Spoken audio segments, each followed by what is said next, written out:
So hey guys, it's me Abon Nazir Hussain and welcome back to my YouTube channel.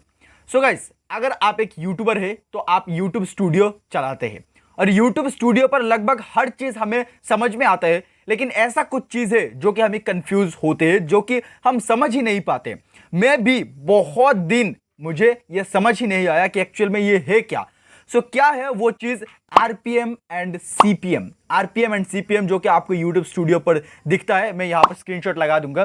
कहां पर दिखते हैं? आपको रेवेन्यू सेक्शन पर दिखते हैं। क्या है, आपको कंप्लीट जानकारी इस वीडियो में मिलने वाले है, क्योंकि मैं इसके ऊपर डीपली रिसर्च करके आपको अच्छे से आसान भाषा में समझाने वाला हूं कि एक्चुअल में आरपीएम और सीपीएम होता क्या है।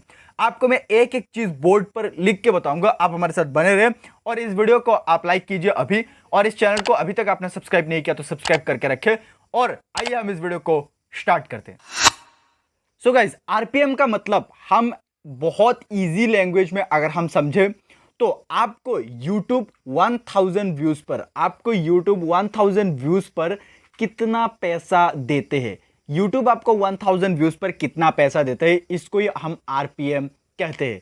अगर आपका YouTube स्टूडियो पर आरपीएम है 0.5 यूएसडी यानी कि डॉलर है, तो आप ये समझ लीजिए कि YouTube आपको आपका चैनल पर 1000 व्यूज पर आपको इतना पैसा देते हैं, यानी कि 0.5 यूएसडी डॉलर आपको प्रोवाइड करते हैं। आई होप आप समझ गए कि यही 1000 व्यूज आपको काउंट करते हैं यूट्यूब जब आपको पैसा देते हैं। दोस्त, सीपीएम का मतलब है cost per mile. Cost per mile आपको सीपीएम का मतलब समझना होगा।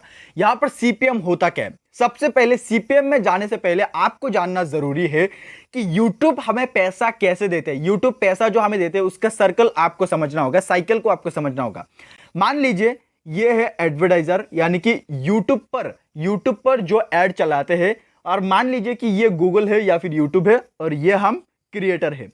ठीक है, YouTube पर जो एडवर्टाइजर है, जो एड चलाते हैं, वो हमें 55% पैसा देते हैं टोटल कॉस्ट का, और YouTube यानी कि गूगल रख लेते हैं 45%। 100% का 45% गूगल रखते हैं, 55% हम क्रिएटर को प्रोवाइड करते हैं।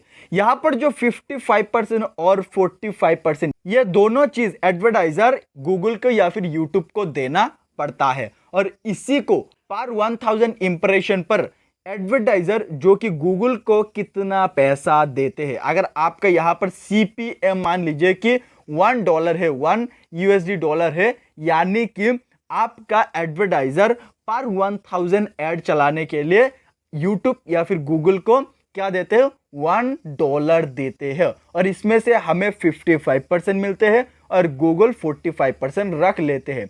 यहां पर कभी कभी हम 55% कैलकुलेट करेंगे तो हमारा कम आएगा, क्योंकि कभी कभी हम वीडियो को अनलिस्टेड करके अपलोड करते हैं, कभी कभी हम लाइव करते हैं, कभी कभी हमारा वीडियो पर कॉपीराइट क्लेम आ जाता है जिसका रेवेन्यू हमें नहीं मिलता है। ऐसे ही हमें बहुत रेवेन्यू नहीं मिलते हैं कभी कभी, और इसीलिए हमें 55% कैलकुलेट करते वक्त हमें कम दिखाते हैं। आई होप आप समझ गए कि ये सीपीएम हमारा यानी कि क्रिएटर का रिलेटेड नहीं है। आपको ज्यादा इसमें ध्यान लगाना जरूरत नहीं है, आपको आरपीएम देखना है कि आपका आरपीएम कितना है। यहां पर सीपीएम थोड़ा हमें जानना जरूरी है कि सीपीएम से हम पैसा, हमारा यूट्यूब अर्निंग हम बढ़ा सकते हैं, वो क्या है उसके बारे में अगर आप हमें कमेंट करते हैं देन आपको हम उसके बारे में कंप्लीट वीडियो प्रोवाइड करेंगे। आई होप आपको ये आरपीएम और सीपीएम के बारे में कंप्लीट जानकारी मिल गया होगा। आपके साथ हम मिलते हैं किसी और एक अच्छा वीडियो के साथ, तब तक के लिए आप हमारे साथ जुड़े रहे, खुश रहे और सीखते रहे। जय हिंद, जय भारत।